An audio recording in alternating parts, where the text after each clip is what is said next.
On Saturday afternoon, the United States House of Representatives voted on a funding bill for the Ukraine war in the amount of about $60 billion, almost $61 billion. When the vote was finally cast, thunderous applause could be heard on the House of Representatives floor, as we see here. On this vote, the ayes are 311 and the nays are 112. The bill is passed. Oh, one voting present. I missed it, but thank you. Okay. The House will be in order. The House will be in order. The chair would remind my colleagues to observe proper decorum. Flag waving on the floor is not appropriate. The House will be in order. The House will be in order. Everyone knows the rules. They all know the rules. Obviously, they had all of these Ukrainian flags flying all over the gallery, which was planned far in advance. They obviously knew what the rules were, and they obviously did not care. They cared a lot about waving these flags. One has to wonder, towards what end? Here's what occurred to me. When I first saw that over the weekend, I grieved, and I'm still grieving. And let me tell you why. Because all of these cheerleaders, all these people enthusiastically waving these flags have no idea what they've just done. They have not rescued Ukraine. This is not going to end the war. It's not going to reverse anything. And listen, I'd wager a full month's pay with great confidence that if I took a microphone and went to every single one of those members of Congress that voted for this and asked them, how is this going to change the war? Not whether, but how. Because that's been the claim. We've seen, you've seen on our show, we've shown many times different clips of important officials, generals, people who were like leading big think tanks, members of Congress, all of which keep saying, members of the administration, the only reason the Ukraine side is losing the war is because Congress is not coming across with the money. They're withholding this cash. This is why they're losing. And so now then the celebration, because cool, that block has been removed. And now then the Ukraine side's going to start winning the war. But none of those people, seriously, I'd wager a full month's pay on this. Not one of those people can tell you how. How will this reverse the fortunes on the battlefield? How many artillery shells is this going to buy? How many interceptor missiles is it going to buy? How, whatever that number is, how is that going to offset the Russian advantage in that area on any given part of the battlefield? You've seen me. I've shown it several times. There's a 600-mile front on the Eastern Front where Russia is methodically moving forward in nearly every one of those areas.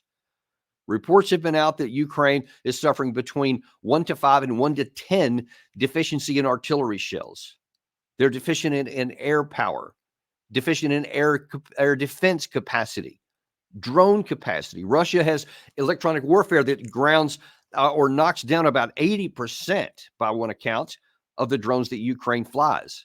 So even when they have a lot of drones, many of them never even make it to the battlefield and don't ever engage Russian troops. How is this bill going to reverse that? They don't know. So while they're cheering loudly and saying yay for what's going to happen on the battlefield, they have no idea that what they have most likely done is sign the death warrants for tens of thousands, if not more, Ukrainian men and the loss of more territory. Because here's the issue. Whatever that number is, it's going to be minuscule in compared to the top, in compared to the need. And that's what you have to be able to say. If you're going to say with any credibility to the American people, to the Ukraine people, this bill will help change the nature of the war, will help change the flow of things, because here's this big artillery imbalance we keep telling you about. This is going to change it here, or over what period of time. Here's more air defense capacity. Here's more air power. None of those things have been provided. As a matter of fact, the Washington Post is reporting that in terms of what's known, it says it was not immediately clear how expansive the package will be, though it is almost certain to contain desperately needed ammunition for systems Ukrainian personnel rely on most, including 155mm shells used in NATO howitzers and munitions for medium-range rocket artillery. But it never says how many. So if even our own media don't know, if the Pentagon has not told anybody yet, and they haven't, because I am scouring the internet for all of this, scouring all the major publications, asking all of my very well connected friends in the defense and media departments, people who have contacts up on the Hill. No one knows because they don't know. Yet they're cheering loudly. But see, here's what, pretty soon the numbers are going to be released. And what we're going to find is it's going to be minuscule. It's not going to change anything. I bet that once we finally see this, it's going to be somewhere in the neighborhood of maybe changing it from 1 to 5 or 1 to 10 to maybe 2 to 5 periodically, temporarily, or at least in some sectors. I mean, just consider, you don't have to be a rocket science to figure this out. We gave upwards of 3 million artillery shells up through the offensive last summer in 2023. 200+ billion between the U.S. and Europe. Thousands upon thousands of tanks, artillery pieces, armored vehicles, with supply vehicles, long-range missiles, air defense systems, all of these things, this huge, huge package. And it didn't dent the Russian lines in 2023. So by what logic can someone now say that $60 billion is going to change the dynamics now? But folks, check this out. Gets worse. It's not $60 billion of artillery shells that's going to be bought. As a matter of fact, that hardly any of that $60 billion is going to go to the Ukraine side. Let me tell you where it is going to go, and I'll give you no better spokesman than the Secretary of Defense of the United States of America. The replacements are designed and built in our industry, and so that means good jobs, good jobs for people in America. So if that supplemental was passed, when it gets passed, some $50 billion or so would flow through some 30 states here in America, and I think that's really important. Oh, yeah, that's really important for the people who are voting on this. Maybe that's we're starting to get a little idea why they're so excited, because that money's going right here to America, most of it. That was on the 17th of April. Secretary Austin, according to Defense One Today, released a specific statement reinforcing that point when he said, by providing approximately $50 billion that will flow directly into our defense industrial base, this bill will create good American jobs in more than 30 states, even as it reinforces U.S. long-term security, Secretary of State Austin said. Well, so then one has to wonder how much of this money actually is going to Ukraine. Now, we haven't got the numbers on how many shells or anything else, but we do have a number on where the money is being broken down. Gary, if you could throw that one up there about how this money is being broken. This is released by the Congress. This is where the money's going. So $23 billion to replenish defense articles and defense services provided to Ukraine. So what we've already sent them, this is going to replenish American stocks. Okay, that's the first point. That's why a lot of this $50 billion you heard about is going to U.S., not to Ukraine. $11 billion for current U.S. military operations in the region, i.e. European Command, our troops that are on the ground in Europe. That's money going to us, not to Ukraine. And then finally, you get $13.8 billion for procurement of advanced weapon systems, defense articles, and defense services. That's going to go to Ukraine. So in all of this $60 billion, 13.8 is the only number that's directly going to Ukraine. Now, part of this is probably also deception in how things are accounted. So probably a good chunk of that $23 billion to replenish our defense articles is actually going to be put into money that's going to go back into Ukraine again. So it's probably a sleight of hand. So probably some of that is going to go, maybe a good portion of it, which means they're not being honest with you. It's not going to replenish our stocks, even though our leaders keep telling you over and over, this is not going to diminish American national security. We're going to replace all that stuff. Okay. I put up here before a recent analysis by the Center for Strategic and International Studies that showed that it's going to be 3 to 5 to, in some cases, 8 years to replace all of this stuff once we stop bleeding it out to Ukraine. So they're not being honest with you there. This is money that's going primarily to America. Eventually, some of it will go to Ukraine. Imagine that if they had passed this bill and said out loud, $13.8 billion for Ukraine. $200 billion went to them before and had its teeth broken when they tried to attack the Russian lines. Now then, they're getting directly $13.8 billion.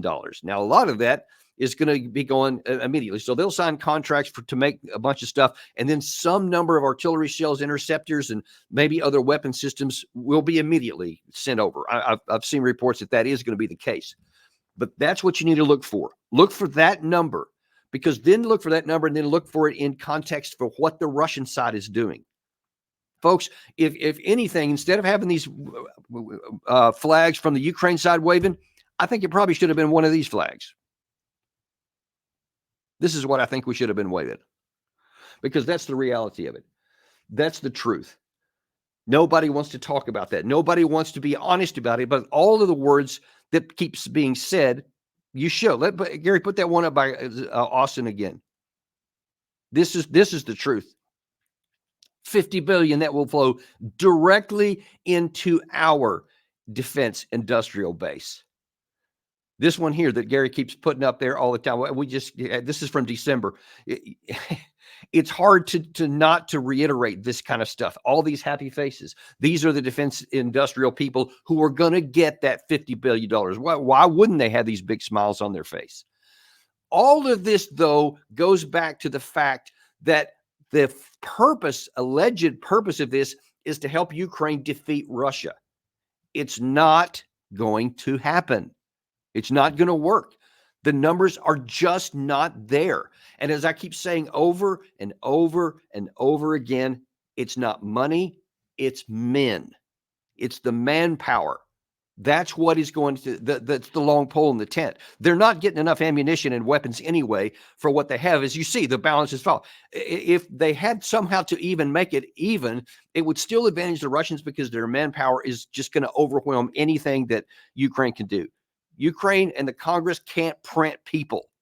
They can print dollars, and they can send us further into debt, because, by the way, that $50 billion for the American defense industrial, where's that coming from, folks? Part of it's coming from your pocket, but the most legit is coming from China or any number of these other countries who loan us the money, add more to our national debt, which eventually comes out of your pocket too in the form of debt payment and debt service. But that's what it is. Now, the immediate benefactor is the defense industrial base. All those happy men that Gary showed there a second ago. They're the primary benefactors of this. Ukraine is almost incidental to this. So Ukraine is going to be happy. They're going to be saying, yay, we got this money, but it's not going to go anywhere. No one's also saying, how long is this going to last? If anybody thinks that this is going to change the course of the war and that's it, you've got another thing coming. They know this, the Congress people do. They know that this is only the first of many. This is a continual, perpetual, open-ended conflict that they have no intention of shutting down anytime soon. Because I can assure you with 100% certainty, it won't be months from now before they'll come up with another package. And I bet it'll be 60 or more billion, maybe more. Because if Ukraine even has a theoretical hope of having an offensive in 2025, they're going to need a lot more than this. And I mean a lot more, both weapons and money, ammunition, all of those kinds of things. They'll all have to have that, even to have the theoretical possibility. And that means asking more money from you. Now, interestingly enough, yesterday, NBC News, I believe it was, asked Zelensky, how long does the U.S. have to fund this war? Watch his answer. How long should Americans be expected to fund the war in Ukraine? The Americans are not funding the war in Ukraine. They first and foremost protect freedom and democracy all over Europe. And Ukraine is fighting, and Ukraine is sending its best sons and daughters to the front line, and it reduces the price for all Europe, for all NATO. It reduces the price for everyone, including the US. She asked him, how long will the United States fund the war in Ukraine? He said, we're not funding the war in Ukraine. That doesn't even make any sense. The whole purpose of your interview was because we just funded another 60 billion, and you say you're not funding the war. Of course we're funding the war. He didn't even address the possibility for how long. That was the question that was asked. Instead, he wants to go back to the same rote stuff that he does all the time, that he's fighting for us. He's fighting so we don't have to fight the Russians. But look, that's just nonsense. Gary, in terms of the manpower issue, do you have that one from Lindsey Graham yesterday talking about, yeah, okay. So Lindsey Graham was also asked, a member of Congress who helped pass this in the Senate side, what about the manpower issue? Because, well, they didn't say this, but people like Davis say that it's a manpower issue, not a money issue. Here's what he said. Ukraine doesn't have the manpower it needs, That is garbage. and that our go. I just got factories- back. I was there 2 weeks ago. They changed their conscription laws. They've got all the manpower they need. They need weapons. Is what they don't have is weapons. Okay, I told you at the outset of this that I grieve, and I'm still grieving because this bill was passed, because it's going to result in more Ukrainian people dying unnecessarily. It's going to give false hope that they have a chance. This is the part where I get angry and I get mad, because men like Lindsey Graham have no bloody idea what they're talking about. That they have all the manpower they need is so divorced from reality, it's hard for me to even put it into context in words. Just getting a body and putting it in a uniform is not a trained soldier. It's not a manpower. They have lost hundreds of thousands of their best trained men. There was a report last summer that said the majority of all those who had been in uniform before February 2022 and all of those we had trained prior to the offensive last summer had been either killed, wounded, or taken off the battlefield. Almost all of them, which means that you're now starting with a new batch that all they know how to do is fight from foxholes and give ground. No one has trained them on how to conduct maneuver warfare and how to conduct offensive operations, on how to conduct mobile warfare, all the things that are absolutely required even to fight a mobile defense, much less an offensive. There is no training going on. They can't. They don't have the time. They've got to throw everybody they get into the line to stop the bleeding or attempt to do so. These people are now literally, just imagine, there's probably been well over 1 million people that have been conscripted or brought in by force to fight. And so many have been killed and taken off the battlefield that the morale is, I assure you, despite what these people claim, is degrading and deteriorating. And why wouldn't it? Everything they keep being told turns out to be untrue. They were told they were going to have a big offensive successful in 2023. How many times did you hear Lindsey Graham or Vladimir Zelensky or Ben Hodges or David Petraeus come up and tell us over and over how they were going to succeed and drive the Russians to the Sea of Azov? And instead they broke their teeth on the first line, and then they've been going back ever since. Now, why are they going to keep believing these people when they see all around them men dying left and right? When they see, as we've talked to some of the people who fought there on this channel, that they can't even get out of foxholes to go to the bathroom without worrying about something killing them, whether it's an artillery shell or a drone, because it's that pervasive. And we see methodically, kilometer after kilometer, they keep getting pushed back to the west. And now then information coming out by the Ukrainian intelligence over the weekend that they're expecting a larger scale Russian offensive within a month or two from now. So it's going to get even worse. And this paltry number of additional artillery shells they may get won't stop that, because it's a manpower issue. Lindsey Graham is dead wrong. Kudos to the Fox interviewer there who stated categorically it's a manpower issue. She's right. And then he dismissed it all because he has no idea. And so, a lot of people who are watching these TV shows, they're not military experts. They haven't studied their whole life. They haven't fought in armored conflict. So they don't really know what goes into building these things. That's why we have this channel, folks. We're in it together because we want to make sure that people get the truth. I want to make sure that cut through all the BS and that you can see on a deeper dive what really matters in this. How combat power is really generated and what really will happen when this money gets applied. Most of it's going to go into the pockets of the defense contractors. And I assure you, they will be very happy to continue to funnel some of that other money legally into the pockets of those very flag-waving members of Congress in the form of campaign contributions. It's all perfectly legal. It's reprehensible, but it is legal. That's just how the laws are done. So they can do that. They can make these votes, and then they can get that money, and nobody has to hide anything. It's all out there for anyone to see. But that's the reality. And who's the bill payer for all this? Getting back to where I was at the beginning of this, my grieving, the Ukrainian men. They're getting mobilized, force mobilized all over the place. They're trying to mobilize another 500,000 people.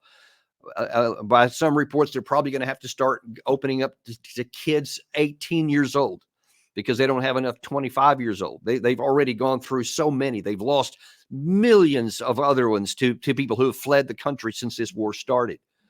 It's just eating alive the manpower pool that they're going to need on the other side of this war to rebuild their country and to have a future. That's being sacrificed on the altar of $50 billion for American defense contractors. That's a reprehensible thing. So it angers me to see us focusing on that as though that's a selling point for the American people. Like the voters are going to go, oh, cool, it's going into our pockets.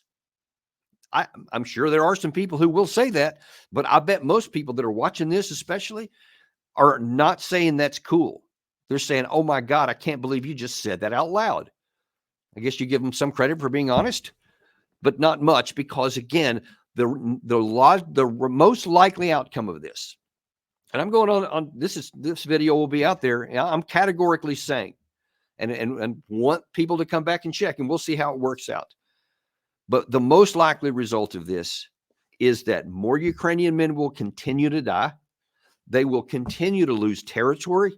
And in the end, there will be a negotiated settlement. That's just how wars end, really, for the most part, throughout human history. Most wars end through negotiated settlement of some sort, or they end in terms of surrender for one side. And right now, that means the Russian side is the most likely benefactor of that, because they have more people, they have more trained people, they have an industrial capacity that can dwarf everything the West can put together under the best of circumstances, even if this did last multiple years, and I don't see that happening. And they have the kinds of weapon systems that they need, all domestically produced, and they're even getting a bunch from their allies, from North Korea, from Iran, components from China. All of these things that they have, their economy is continuing to grow while the West is struggling to have anything in positive territory, is at risk in some places of actually having a recession. All of these things overwhelmingly scream historically that Russia is going to win.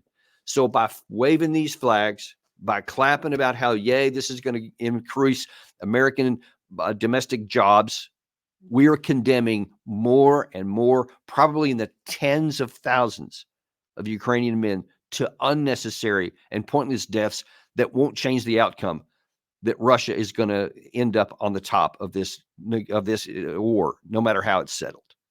What we should do is recognize reality, value the Ukrainian people, value that territory that they do still possess and they do still control. Reach the best negotiated settlement we can get in the war, in the killing, and start the process of rebuilding that country and starting to build the possibility of a future. Already, it's going to be a horrific situation, because once the fighting stops, the appetite for a lot of these Western countries to keep giving money to Ukraine will evaporate. It'll go way down.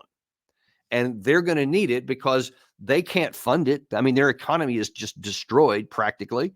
So they're going to need money for decades, folks, to come already.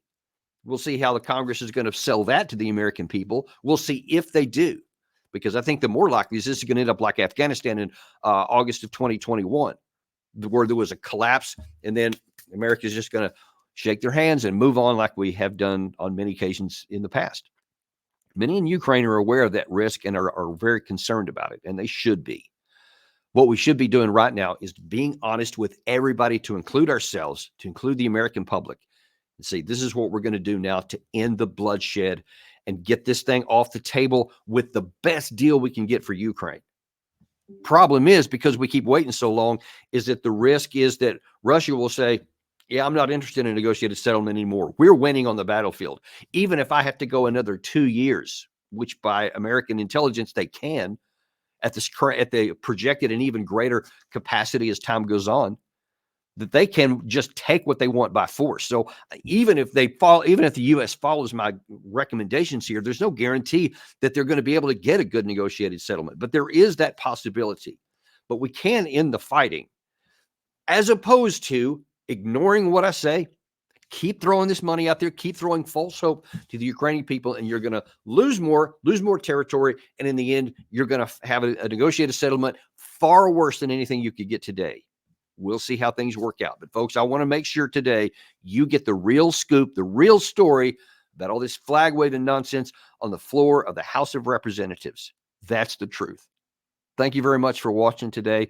We're going to keep tracking this situation as it continues on.